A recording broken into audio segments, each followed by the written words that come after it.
Isa pong pinagpalang Wednesday morning mga katots. At ngayon pong Miyerkules ng umaga, katuloy nung kahapon, ang ating magiging simpleng tanong, ano sa tingin ninyo?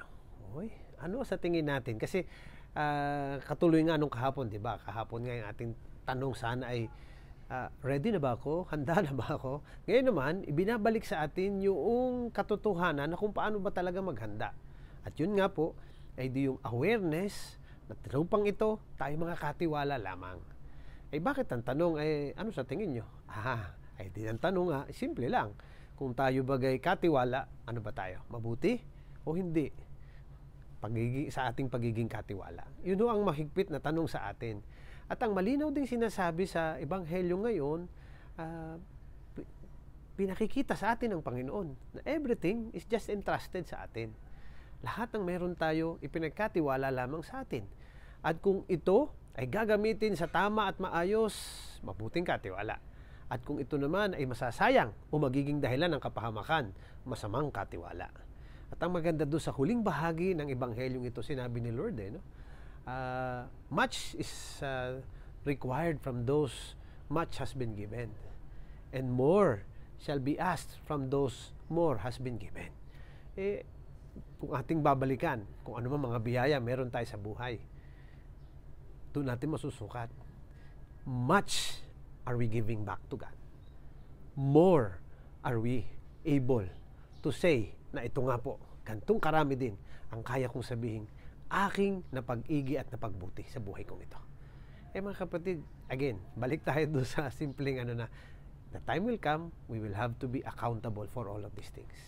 Kaya magiging simpleng tanong lang talaga sa atin talaga, ano sa tingin nyo? Mabuti ba tayong naging katiwala ng Diyos? Sana laging naalala ito. O kaya ay hindi. Nagpabaya, nagsayang, at naipahamak pa ng kung ano meron tayo. So sana, balik tayo dito sa katotohanan ito. And again, katulad nung isang araw, nasa ugali po yan. Nasa pagtingin yan. Nasa ating pagtanggap ng katotohanan ng kung sino tayo. Okay po? Sige. Siyempre, balik tayo pa rin sa aking paanyaya sa ating lahat na maging mga cyber missionaries. Lagi po sana evangelize through social media.